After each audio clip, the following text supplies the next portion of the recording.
तो आज की क्लास में जो मैं तुम्हें टॉपिक बढ़ाने जा रहा हूँ या जो चीजें मैं पढ़ाने जा रहा हूँ बच्चों, बहुत ज्यादा इंपॉर्टेंट है। बहुत ज्यादा ऐसा टॉपिक है जो मेरे को बड़ा मजा आता है पढ़ाने में, पढ़ने में, और बहुत दिल के करीब भी रहता है ये topic.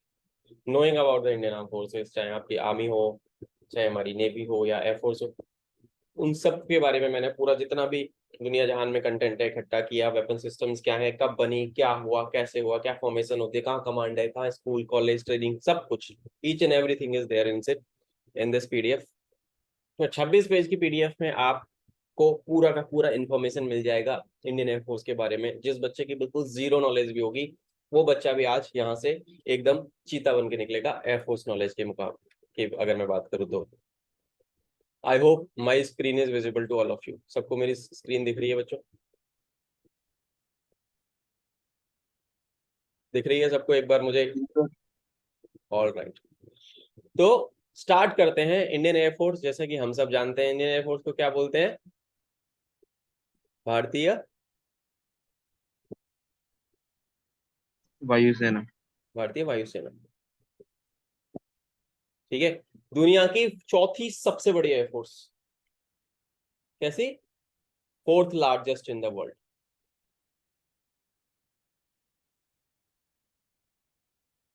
Indian air force is the fourth largest air force in the world. Number one पे कौन सी आती है? नंबर वन पे आती है यूएस, फिर चाइना, फिर रसिया, फिर इंडियन एयरफोर्स। बट मेरे लिए तो हमेशा से पहली थी, पहली है। ठीक है, दूसरों से अपने को क्या है। अब बात करते हैं अगर हिस्ट्री ऑफ इंडियन एयरफोर्स की, तो यार इंडिया में जो मिलिट्री एविएशन की स्टार्ट हुई थी बच्चों, वो हुई थी डेटेड बैक टू 1914, जब एक इंडिया में फ्लाइंग स्कूल बना था सीतापुर में। तो ऑफिसर जो होते थे ना आर्मी के, वो उसमें जाते थे, और उन्होंने पार्टिसिपेट किया था first world war. First world war का वो था 1914 टू 1918। तो अर्लियर स्क्वाड्रन जो थी वो रॉयल एयरफोर्स के नाम से रेज हुई। इंडिया में किसका रूल चल रहा था उस टाइम पे? ब्रिटिश रूल था। तो ब्रिटिश रूल के दौरान जो भी चीजें थी वो ऐसे बनी रॉयल इंडियन एयरफोर्स, है ना। उसमें ब्रिटेन के पायलट्स भी इंक्लूडेड थे। रॉयल एयरफोर्स ब्रिटेन की, जिसमें कि ब्रिटिश पायलट्स इंक्लूडेड। फिर क्या हुआ, स्कीन कमेटी बनी 1925 में। वहां पे रिकमेंडेशन ये आया कि British government should take steps in create an air arm of Indian army. उन्होंने बोला कि इंडियन आर्मी तो है ही, पर एक इंडियन आर्मी की एयर आर्म बनाई जाए। तो रिकमेंडेशन एक्सेप्ट हो गया 1930 में, और 6 इंडियनों को सेलेक्ट किया गया रॉयल एयरफोर्स कॉलेज क्रैनवेल के लिए, जिसने क्या किया, this led the foundation of the Indian Air Force as an independent wing. तो सबसे पहले बैच ऑफ 6 इंडियन को सेलेक्ट किया गया। वो कौन से कॉलेज गए? Royal Air Force College Cranwell. ठीक है। ये कुछ हिस्ट्री रही हमारी एयरफोर्स के इनिशियल ईयर्स की। यहाँ पे तुम्हारे गुरुजी का नाम डाला हुआ है। अपना कंटेंट तो बेंचमार्क करके देना पड़ता है, चोरी हो जाता है भाई। अगला आता है formation of Indian Air Force. Indian Air Force officially establish हुई बच्चों 8 अक्टूबर 1932 को as an auxiliary Air Force of Royal Air Force. ठीक है। नंबर वन स्क्वाड्रन बनी 1 अप्रैल 1933 को। इसमें क्या था, 6 रॉयल एयरफोर्स के ट्रेंड ऑफिसर्स थे और 19 हवाई सिपाही थे, जिसको एयर सोल्जर्स बोलते हैं। और आज की टर्म में अगर मैं बात करूं, हवाई सिपाही का मतलब क्या हो गया? क्या हो गया आज की टर्म में? पैराडो। एयरमैन। पायलट्स के साथ एयरमैन भी तो चाहिए ना, अकेला पायलट जहाज उड़ा लेगा? मेंटेनेंस क्रू चाहिए ना, सपोर्टिंग स्टाफ चाहिए कि नहीं चाहिए? सो 6 आरएएफ के ट्रेंड ऑफिसर्स थे और 19 हवाई सिपाही थे। इस तरीके से अपनी एयरफोर्स बनी। और इनिशियली जो एयरक्राफ्ट की अपनी फ्लीट थी, वो इन्वेंट्री में केवल 4 वेस्टलैंड वापीटी एयरक्राफ्ट थे। कौन सा एयरक्राफ्ट था? वेस्टलैंड वापीटी। इस पे एफकेट के पेपर में क्वेश्चन आया हुआ है। First aircraft Westland Wapiti. ठीक है। ये एक एयरक्राफ्ट था। शुरू में चार चार चार एयरक्राफ्ट थे, 6 पायलट्स थे। इंडिपेंडेंस के बाद, post independence, air marshal Subroto Mukherjee, one of the founding members of the Air Force, took over as the first Indian chief of air staff. ठीक है। Post independence air marshal Subroto Mukherjee, जो कि क्या थे, फाउंडिंग मेंबर्स में से एक थे, उनको फर्स्ट इंडियन चीफ बनाया गया। अब तुम देखोगे कि सर अभी जो चीफ की रैंक होती है वो तो एयर चीफ मार्शल होती है, पर उस जमाने में एयर मार्शल सुब्रतो मुखर्जी को चीफ बना दिया गया ऑन 1 अप्रैल 1954। अच्छा, इंडिपेंडेंस के बाद तो he was the first chief, first Indian chief of Indian air force, you know who was the first chief of Indian air force? पता है? बताओ बताओ बताओ, किसी के दिमाग में है वो कौन कौन था? थॉमस वॉकर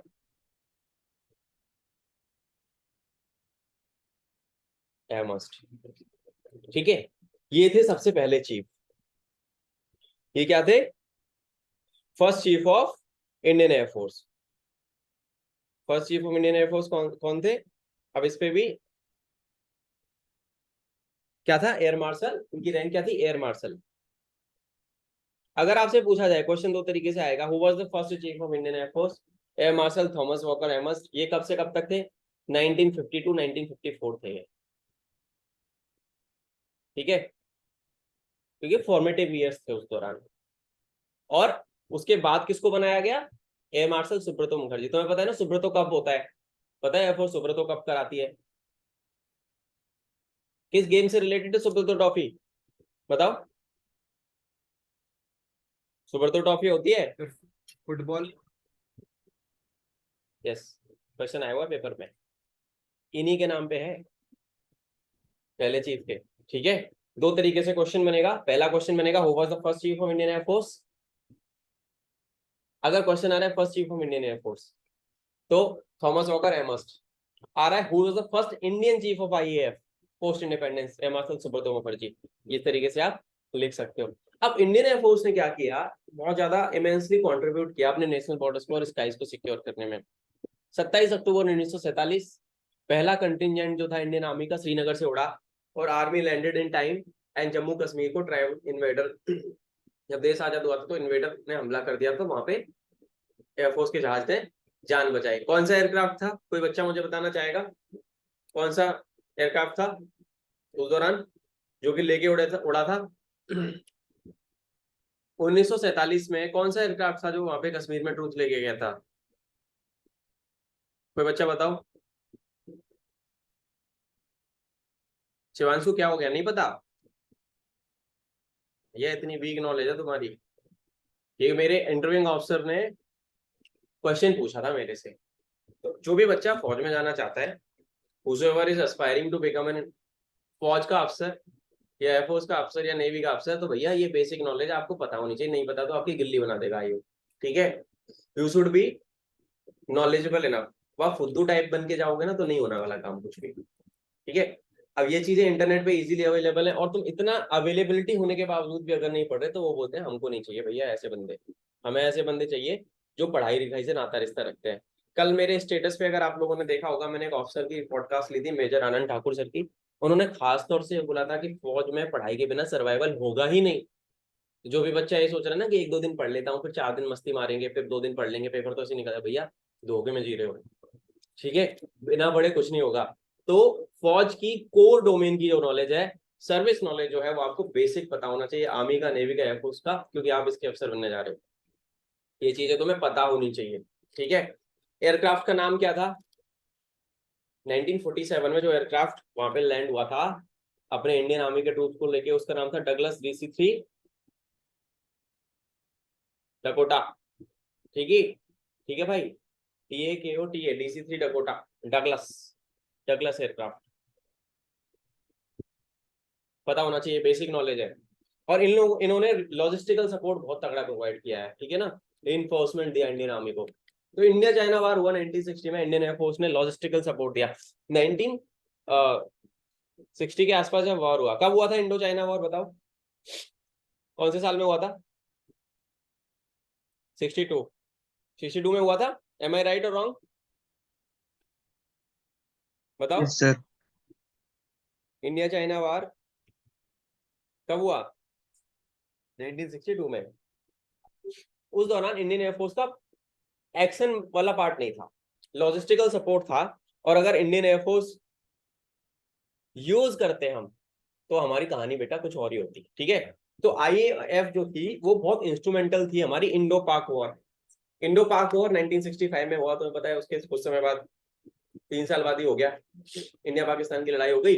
और IAF ने केवल, इंडियन एयरफोर्स ने केवल स्काईज को ही सिक्योर नहीं किया, पर स्ट्रेटेजिक बॉम्बिंग मिशंस भी कैरी आउट किए, पाकिस्तान के एयरफील्ड में जाके निपटा दिया उनको भाई। वहां पे हमारे पास जो एयरक्राफ्ट थे वो थे नेट्स, पोलैंड नेट, उसको पोलैंड जी नेट बोला जाता था, मिस्टियर्स थे, हंटर्स थे, जो कि स्किल्ड इंडियन एयरफोर्स के पायलट्स उड़ाते थे, और उन्होंने पाकिस्तानियों को ओवर पावर कर दिया था। उनके पास थे सेबर्स, F-86 सेबर जिसको बोलते थे, अमेरिका का भाई जहाज से तगड़ा नेक्स्ट लेवल, और हमारे एयरक्राफ्ट इवन दो इंफीरियर थे उनसे, बट हमने फिर भी जीत हासिल करी। 1971 के बांग्लादेश लिबरेशन वॉर में इंडियन एयरफोर्स ने बहुत ज्यादा मेजर रोल प्ले किया, ईस्टर्न सेक्टर में भी और वेस्टर्न सेक्टर में भी। इसके अलावा इंडियन एयरफोर्स ने कहां कहां पे पार्ट लिया है? ऑपरेशन कैक्टस, माले क्राइसिस 1988, ऑपरेशन सफेद सागर जिसको कारगिल बोला जाता है, कारगिल वॉर 1999, ये थोड़ा सा ये टाइपो एरर हो गया है, 1999, ठीक है। ऑपरेशन पराक्रम, ठीक है, इसमें भी पार्ट लिया। इसके अलावा इंडियन एयरफोर्स बहुत ज्यादा HADR ऑप्स भी करती है। HADR ऑप्स होता है human assistance in disaster relief operations, human assistance in disaster relief. इसमें अपने देश के नागरिक फंस गए, मालदीव से निकाल दिए, ठीक है, कुवैत में फंस गए, वहां से निकाले, याद है ना, सीरिया में फंस गए थे, सीरिया से निकाल लेते बंदे। जहां देश के नागरिक फंसे वहां इंडियन एयरफोर्स जाएगी। और आई थिंक C-17 की एक रील भी वायरल हुई थी कि जब भी इंडियन एयरफोर्स का ग्लोब मास्टर कहीं भी किसी भी देश में उतरता है तो एक लोगों में उम्मीद जग जाती है कि भारत की फौजें आ गई हैं, अब हम यहाँ से सेफली जा सकेंगे। तो वो एक कॉन्फिडेंस एयरफोर्स ने अपनी ने बिल्ड किया है। Air force is a very very professional, thorough professional force, ठीक है। इसलिए इसमें सबसे ज्यादा I consider AFSB more tougher than SSB, because air force में थोड़ा सा टेक्निकल बेंड ऑफ माइंड वाले बंदे चाहिए। अगर आप पढ़ाई में ठीक नहीं हो, they will not take you. अगर आपकी कॉमन स्किल्स कहीं भी वीक है, नहीं लेने वाले, ठीक है। बहुत ज्यादा बंदे ऐसे चाहिए एकदम सॉर्टेड वाले, ठीक है। एयरफोर्स इस मामले में बहुत वो है, चूजी है, यू कैन से इट, ठीक है। सो प्राइमरी पर्पज और objective of IAF is to defined the nation and it air space, air space की रक्षा करना और कोऑर्डिनेट करना आर्मी नेवी के साथ, ताकि देश की रक्षा करी जा सके। अब आता है अगला, air force also assist the government during natural calamities and disasters. कहीं पे कुछ भी बाढ़ आ गई या कुछ भी आ गया, जहां पे भी देश को जरूरत है, जहां पे भी गवर्नमेंट बोलेगी कि हमें एयरफोर्स की हेल्प चाहिए, वहां पे भी एयरफोर्स हेल्प करती है। कहीं बाढ़ आ रही है तो एयरफोर्स फूड रिलीफ मटेरियल्स पहुंचाती है, किसी देश से नागरिकों को निकालना है तो एयरफोर्स वहां जाती है। क्लाइमेट चेंज की वजह से नेचुरल कैलामिटीज में जहां जहां पे लोग फंस जाते हैं, वहां पे एयरफोर्स, तुमने बहुत बार एयरफोर्स पायलट्स की देखो, किसी को छत छत से उठा रहे हैं, एयरफोर्स के पायलट्स हैं, एयरमैन हैं, लटक रहे हैं, गरुड़ कमांडो वायर बेंचिंग पे लटक रहे हैं, ठीक है, और बंदों को रेस्क्यू करके ला रहे हैं। तो काइंड ऑफ डेयर डेविल वाले बंदे हैं यार, ठीक है। बहुत I have lot of my friends, officers, seniors, juniors are into the Air Force. I also wanted to join the Air Force once upon a time. So I was crazy for the Air Force because Air Force is very very technologically advanced force as well. जहाँ देश की, जहाँ सबकी उम्मीद खत्म हो जाएगी ना कि वो चीज नहीं हो सकती, वहां Air Force जाएगी। जब उम्मीदें खत्म हो जाएंगी ना कि वहां उस लेवल पे जाके रेस्क्यू कैसे होगा, उतनी हाइट पे जाके रेस्क्यू कैसे होगा, उस टफ टेरेन में जाके रेस्क्यू कैसे होगा लोगों का, then Air Force will come into play and then it will act as a savior for the people and then rescue them, bring them back home. This is what the Air Force does, ठीक है। Now इतनी जानकारी हमने ली air force के बारे में। अगली जानकारी जो आती है बच्चों, वो आती है motto of the Indian Air Force क्या है। What is the motto of Indian Air Force? Motto of Indian air force is to touch the sky with glory. ये कहां से लिया गया है? गीता के 11वें चैप्टर से लिया गया है, जहां पे भगवान कृष्ण अर्जुन को बोलते हैं कुरुक्षेत्र में महाभारत की लड़ाई के दौरान, मुंडक उपनिषद, ठीक है। मुंडक उपनिषद का पार्ट 11 चैप्टर से तो ये लिया गया touch the sky with glory, ठीक है ना। नभ स्पर्शम दीप्तम, ठीक है। अब आता है इंसिग्निया क्या है। अब इस तरीके का इग्निक्स है, तुमने एयरफोर्स के जहाजों के विंग के ऊपर ये देखा है, गोला गोला बना हुआ, देखा है ना सबने, ये सर्कल बना होता है, this is the roundel of IAF। ये जहाज के पीछे फिन पे बना होता है। तो ये पहचान है अपने इंडियन एयरफोर्स की, तिरंगा है अपना, बेसिकली राउंड कर दिया है इसको, ठीक है। तो this is the insignia of Indian air force and roundel of Indian air force. IAF roundel in flash, ये फ्लैग है अपनी भारतीय वायुसेना का, this is the flag of the Indian air force. सबको दिख रहा है? यस बताओ। सर। तो इंडियन एयरफोर्स का जो एनसाइन है, different from the air force colours, is blue in colour, blue colour में है। इसमें एक नेशनल फ्लैग है फर्स्ट क्वाड्रेंट में, and roundel consist of the colours of the national flag, saffron, white and green. ये डिजाइन अडॉप्ट किया गया था बच्चों 1951 के अंदर, ठीक है। तो ये है आपका एयरफोर्स का इंसाइन एंड राउंडल एंड द फ्लैग। अब आते हैं एयरफोर्स की ब्रांचेस कौन कौन सी है। अब तो एयरफोर्स में जो भी बच्चे जाना चाह रहे हैं या आर्मी में भी जाना चाह रहे हैं तो पता तो होना चाहिए कि फौज में कौन कौन सी ब्रांचेस है, उस सर्विस के अंदर पर्टिकुलरली कौन कौन सी ब्रांचेस है। Flying branches there, flying branch में there are 3 categories, fly fighters, transports, helicopters, ठीक है। एंड देन अभी यूएवी वाले भी आ गए, ड्रोन पायलट्स भी आ गए, ठीक है। तो fighters, transports and helicopters, flying में ये सारी है। फाइटर में फाइटर पायलट आप बनोगे, ट्रांसपोर्ट में you will become a transport pilot. Fighter में अगर आप जाओगे MiG, Mirage, Jaguar, Sukhoi, Rafale, Tejas, ये आप उड़ाओगे। ट्रांसपोर्ट में अगर आप जाते हो, बड़े जहाज आप उड़ाओगे ट्रांसपोर्ट्स में।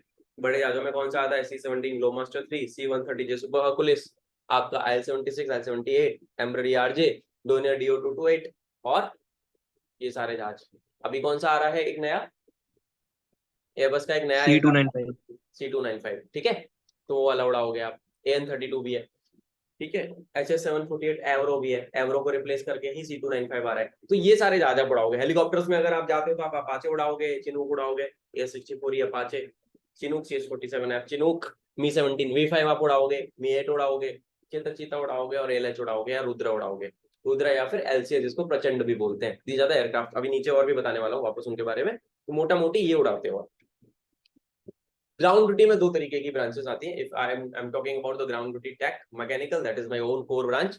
AEM जिसको बोलते हैं aeronautical engineering mechanical, then aeronautical engineering electronics. Mechanical वाले मेनली मैकेनिकल ब्रांच में जाते हैं, जहाजों को उड़ाने के लिए भी मैकेनिकल इंजीनियर्स की जरूरत है। तो air force, you are a BTech guy, air force will take you इन।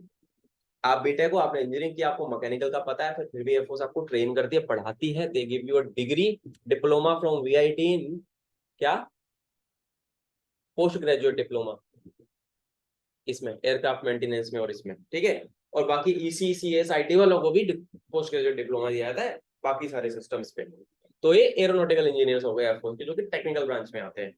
फिर उसके बाद आती है आपकी ग्राउंड ड्यूटी, जिसमें मोस्टली बच्चे फॉल करते हैं नॉन टेक। एक बीटेक वाला बच्चा सब जगह जा सकता है, या एक साइंस स्ट्रीम का बच्चा। बीटेक वाला तो हर जगह जा सकता है। अगर आपने इंजीनियरिंग की, आप साइंस स्ट्रीम के वैसे भी होते हो, तो वो फाइटर पायलट बनना है आपको, हेलीकॉप्टर उड़ाना है आपको, टेक में जाना है, नॉन टेक में जाना है, जो तुम्हारी चिल है। इसलिए मैं बोलता हूँ इंजीनियर्स की सुप्रीमेसी होती है हर जगह, क्योंकि वो रगड़ा भी उसी तरीके से खाए होते हैं कॉलेज में। फिर आता है ग्राउंड रूटीन नॉन टेक, यहाँ पे एडम। अब एडम में बेटा 2 चीजें होती है, एडम ATC और Adam FC। Air traffic controller and fighter control. Air traffic controller is the normal officer जो सारे एयरक्राफ्ट को कंट्रोल करने का काम करते हैं। Fighter controller dedicatedly specifically for fighter aircraft and then they are posted alongside the अलग different different bases. Logistics branch होती है, सामान वामान को दाएं बाएं करने वाली ब्रांच, ठीक है। अकाउंट्स ब्रांच होती है, अब इतनी बड़ी एयरफोर्स है तो अकाउंट्स ब्रांच तो चाहिए ही चाहिए। फिर एजुकेशन ब्रांच की ऑफिसर्स होते हैं। मेट्रोलॉजी क्या होता है, मेट्रोलॉजी होती है वेदर फोरकास्टिंग जिसको करते हैं। जहाज उड़ा है तो वेदर फोरकास्टिंग के बिना नहीं उड़ेगा, तो वेदर एक्स यानी वेदर फोरकास्टिंग, ठीक है। तो ये ब्रांचेस हैं एयरफोर्स की। अभी इसमें कौन कौन सी ब्रांचेस और ऐड हो गई है, वेपन सिस्टम्स ब्रांच हुई है कि नहीं है, इसमें वेपन सिस्टम्स ब्रांच भी ऐड हो गई है, ठीक है, नई वाली। Weapon systems air and weapon systems ground, उसके भी पार्ट्स हैं, उसकी भी रील एयरफोर्स ने डाली थी अपने दिशा सेल पे, वो देख लेना, मैं भेज दूंगा लिंक। अब आता है ऑर्गेनाइजेशनल सेटअप कैसा होता है एयरफोर्स के अंदर, क्या स्ट्रक्चर है भैया। The president of India is the supreme commander of the Indian arm forces by virtue of the fact that the national commander in chief of the air force. कौन है supreme commander of the Indian air force, कौन है बताओ। Who is the supreme commander of the Indian air force, president of India. Chief of the air staff is the rank of air chief martial. Am I audible and visible to all of you? Yes sir. Yes sir. Chief कौन होगा, chief will be a rank of officer, उसकी rank क्या होगी, air chief martial. उसको commander of the air force बोला जाएगा। In air force का headquarter कहाँ पे, न्यू दिल्ली, ठीक है। हेडक्वार्टर ऑफ एयरफोर्स वायु भवन न्यू दिल्ली, ठीक है। For effective command and control air force की 7 कमांड है, 5 ऑपरेशनल है, 2 फंक्शनल है, 2 एडिशनल है, ठीक है। Western command new Delhi, central air command Allahabad, eastern command Shillong, south western command Gandhinagar, southern command Thiruvananthapuram, training command Bengaluru, maintenance command आपकी Nagpur. These are the 7 commands of Indian air force. इस पे क्वेश्चन आता है, याद कर लेना भाई। आगे चलेंगे अगर ऑर्गेनाइजेशनल स्ट्रक्चर कैसे होगा, कमांड को कौन लीड करता है, command headquarter is headed by air marshal. Command headquarter को लीड करता है कि एयर मार्शल, जिसका डेजिग्नेटेड रैंक होता है air officer commanding in chief, AOC in C. तो functional commands are responsible for maintaining the combat readiness. Functional command क्या करती है, जो 5 फंक्शनल कमांड है, कॉम्बैट रेडीनेस देखते हैं कि कभी भी जंग छिड़ जाती है, आर वी कॉम्बैट रेडी, जहाज, मैन, मटेरियल, रिसोर्स अवेलेबल है, जहाज जंग छिड़ जाएगी तो जहाज उतने हैं अवेलेबल, ठीक है। तो फंक्शनल कमांड क्या करती है, कॉम्बैट रेडीनेस चेक करती है। अब उसके अंदर आता है wings. Wings are basically commanded by air commodore, designated air officer commanding, वो उससे थोड़ा सा नीचे हो गया, ठीक है।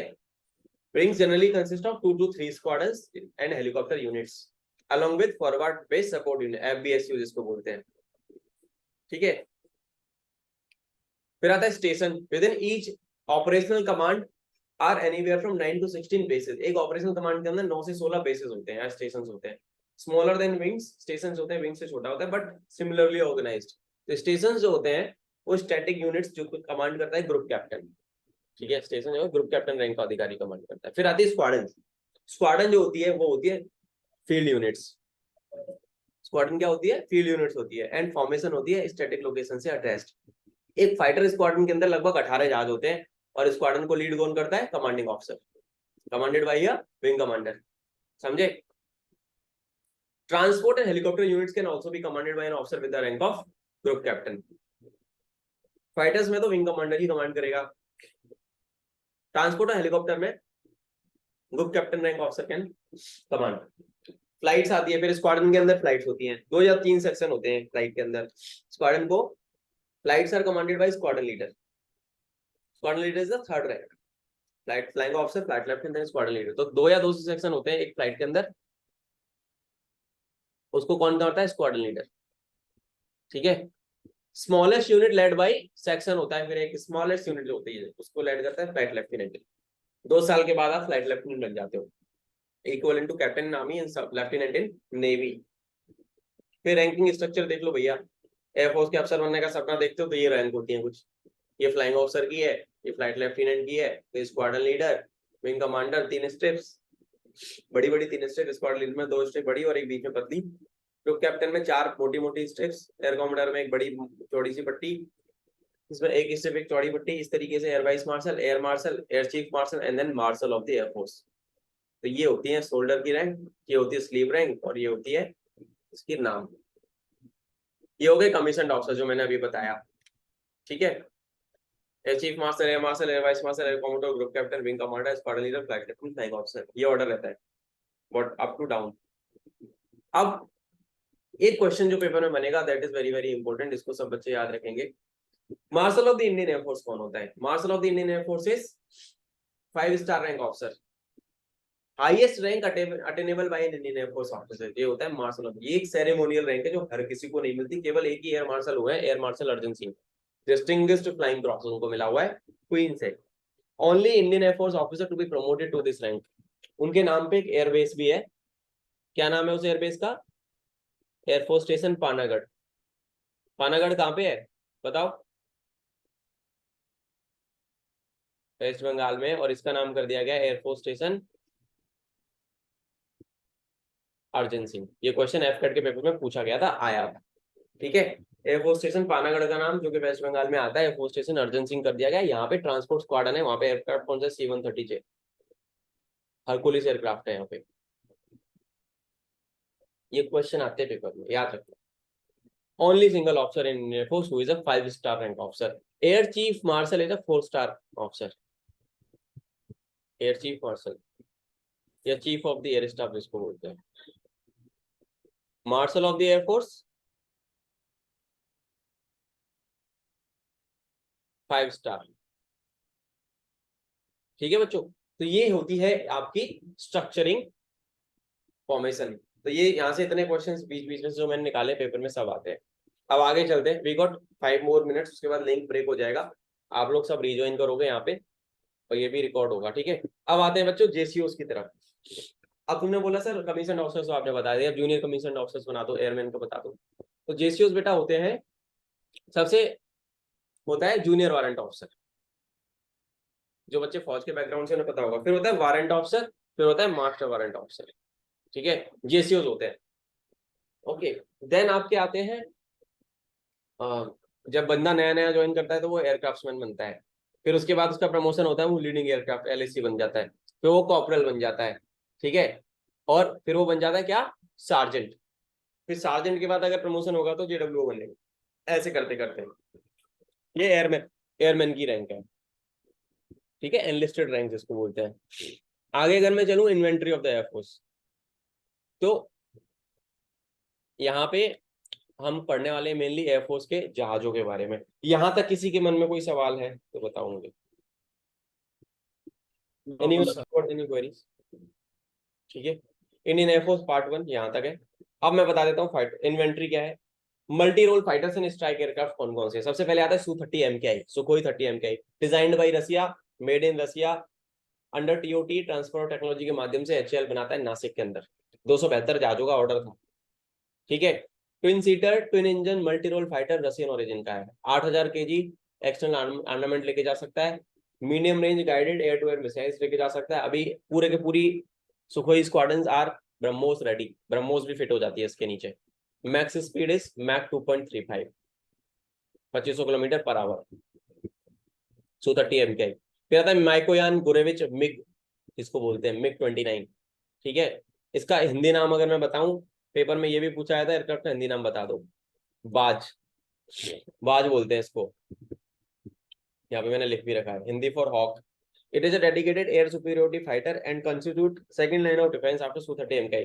सबसे ज्यादा पोटेंट फाइटर है Su-30 MKI का। 2 seater single seater air superiority fight, 2 seater single engine, ठीक है, रशियन ओरिजिन का जहाज है। 2445 हाई स्पीड होती है, मैक 2.23, 30 mm की कैनन है, with 4 R60 close air to air missiles लेके जा सकता है, R27R medium range radar guided missiles लेके जा सकता है।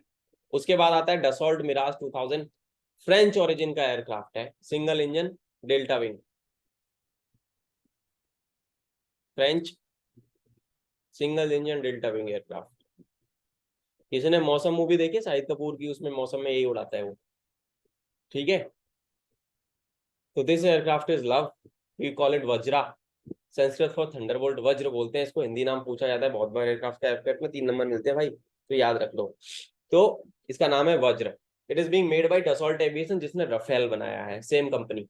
Single seater air defence multi role fighter of French origin, single engine होता है, 2495 की स्पीड होती है, मैक 2.30 mm की इंटरनल कैनन है, 2 मंत्रा और 530 और मैजिक 2 मिसाइल्स लेके जा सकता है, ठीक है, एक्सटर्नल स्टेशन पे। ये मिराज था। फिर आता है MiG-21, जब मेजरली जहाज बदनाम हो गया फ्लाइंग कॉफिन के नाम से, पर ये बहुत एक पुराना जहाज है, इसने अपनी सेवाएं लगभग 60 साल से ज्यादा इंडियन एयरफोर्स को दी है। 1960s के टाइम पे ये इंडक्ट किया गया था, 900 से ज्यादा एयरक्राफ्ट खरीदे थे, जहाँ पे 50% से ज्यादा क्रैशेस में गए, और लगभग 200 पायलट्स यहाँ पे they attend martyrdom due to this flying these aircrafts. MiG-21 upgrade कर दिया गया, इसको बाइसन बना दिया गया, MiG-21 बाइसन हम बोलते हैं।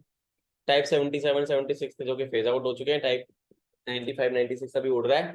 बहुत ज्यादा हैवीली अपग्रेड कर दिया गया है आज की डेट में इसको, मतलब कुछ भी पुराना नहीं छोड़ा, सब कुछ ही अपग्रेड हो गया मोस्टली। तो single engine single seater multi role fighter ground attack aircraft, जो कि एयरफोर्स की बैकबोन है। मैक्सिमम स्पीड होती है इसकी मैक 2.1, और एक 23 mm की 12 बैरल कैनन है इसके अंदर, और 4 ये मिसाइल लेके जा सकते हैं अपने नीचे। अब तुम्हें पता होगा विंग कमांडर अभिनंदन वर्धमान वाली कहानी जो थी, उन्होंने F-16 गिरा दिया था MiG-21 से भाई, ठीक है ना, जिसको कि पाकिस्तानी फोर्सेस ने कैप्चर किया जब वो क्रैश लैंड किया पीओके में। तो ये कहानी थी विंग कमांडर अभिनंदन वर्धमान की, फिर भी उन्होंने निपटा ही लिया, F-16 उड़ा दिया था भाई, ठीक है। फिर HAL Tejas, Hindustan aeronautics limited, light combat aircraft, L LCA जिसको बोलते हैं, LCA तेजस मेजरली बोला जाता है, LCA तेजस। HAL ने बनाया है, MiG-21 को रिप्लेस करेगा। पहली स्क्वाड्रन बनी नंबर 45 स्क्वाड्रन फ्लाइंग डैगर्स, जो कि साउथ इंडिया में है। ये कहाँ है तुम लोग पता करोगे, ठीक है। 2 एयरक्राफ्ट में से 1 जुलाई 2016 को पहली स्क्वाड्रन चालू हुई। इनिशियली स्टेशन थी बंगलोर पे, first squadron then move to Sulur in Tamil Nadu. Sulur में भी सारंग का भी बेस सुलूर में ही है। सारंग जो कि फ्लाइंग डिस्प्ले टीम है एयरफोर्स की। Flying display team for helicopter is Sarang, and flying display team for aircraft is Surya Kiran. ये क्वेश्चन भी पेपर में पूछा जा सकता है क्योंकि एयरफोर्स सोशल मीडिया पे बहुत एक्टिव है, सारा डेटा दे देती है, याद रखना। Sarang is a helicopter display team and Surya Kiran is एस्केट aircraft display team of Indian air force. ठीक है, तो ये यहां तक की कहानी थी कुछ इतनी मोटी मोटी बच्चों। अब half content we have done, please rejoin the same link again so that I can finish this. आ जाओ फटाफट से, रीजॉइन कर लो जल्दी से।